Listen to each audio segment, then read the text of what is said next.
This is Lesson 4, Sequence of Operation.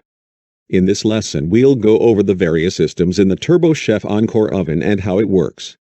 Here's a diagram of the microwave system. It's shown with no power to the unit.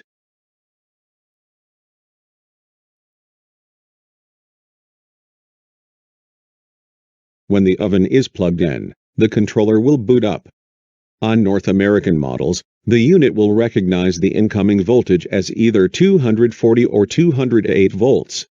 If 240 volts is recognized, the controller will not energize the K6 voltage relay, and L2 is connected to the 240-volt primary connections on the filament transformers and one of the high-voltage transformers.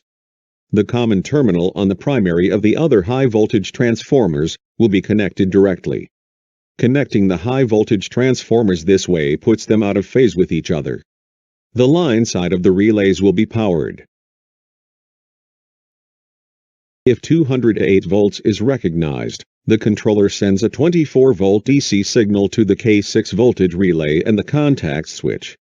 This connects L2 to the 208-volt primary connections on the filament transformers and one of the high-voltage transformers.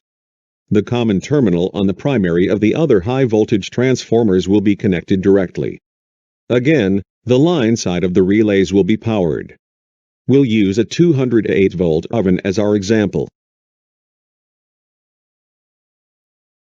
The monitor relay K3 is part of the door interlock system and is connected in a way that if the monitor door switch disengages before the primary and secondary switches, it will cause a direct short and blow a main fuse. We'll cover this later in this lesson.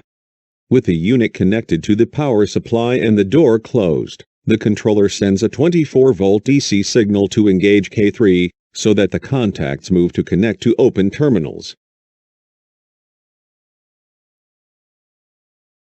When the controller calls for microwaves, it first sends a 24-volt DC signal to K1, the filament relay. When this relay engages, L1 is connected to the common terminal of both filament transformers, which then steps down the voltage to around 3.15 volts AC. This powers the filaments of each magnetron and creates the conditions to make microwaves. After a couple of seconds, the controller sends a signal to the anode relay K2. When this relay engages, L1 is connected to the common terminal of one high-voltage transformer, and through the K6 voltage relay to the 208 terminal of the other one.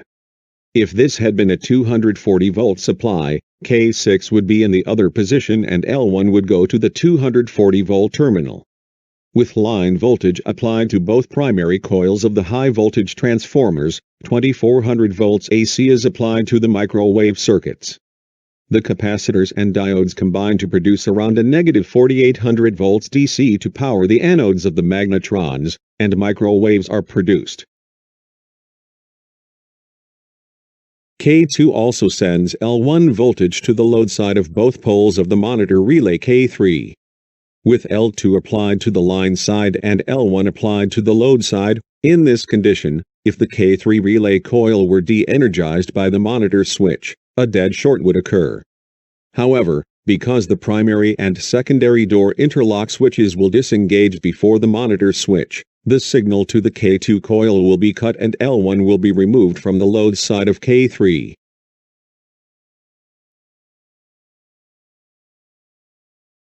The controller can regulate the level of microwave energy by switching the signal to the K2 anode relay on and off. For example, if a particular event in the cooking routine called for 50% microwave, the controller would turn the signal on for a few seconds, and then turn it off for an equal amount of time. The K1 filament relay remains energized during this switching.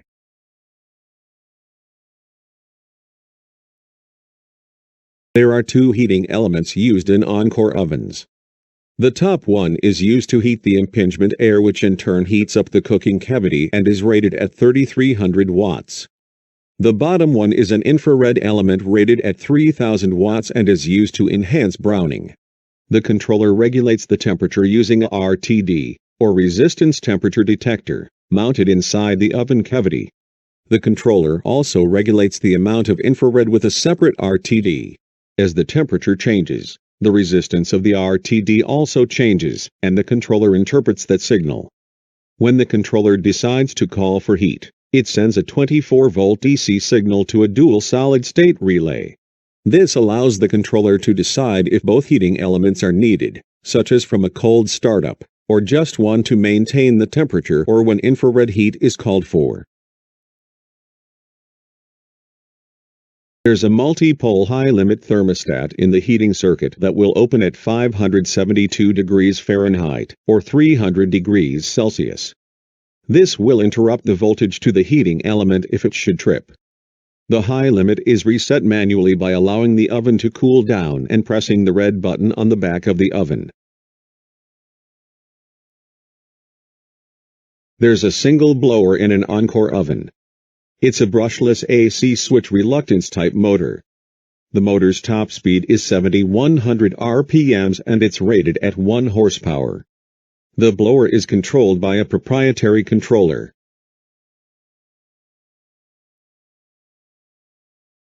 The blower motor speed controller, or BMSC, uses a DC signal from the controller to regulate the speed of the blower motor. This signal can be from 1 to 10 volts DC and corresponds directly to the speed of the motor. For example, if the event in the cooking cycle calls for 50% air, the controller will send a 5-volt DC signal to the BMSC. If it calls for 70% air, the controller sends 7 volts DC, and so on. The BMSC interprets the input from the controller and pulses the DC output to control the blower motor speed. The higher the input voltage, the faster the pulses and the faster the blower will turn.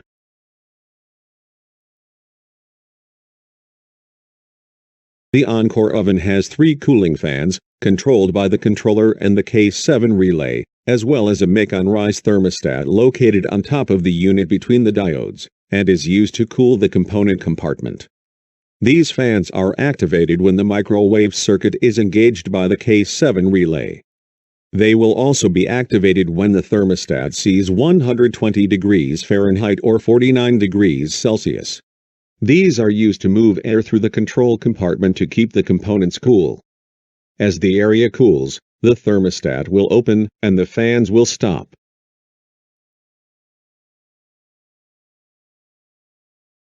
In this lesson we looked at the different systems in an Encore oven and covered how they work.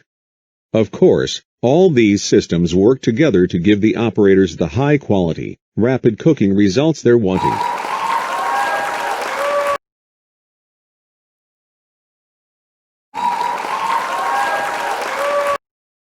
That's correct.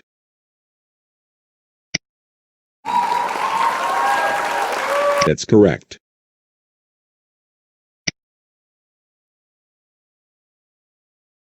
That's correct.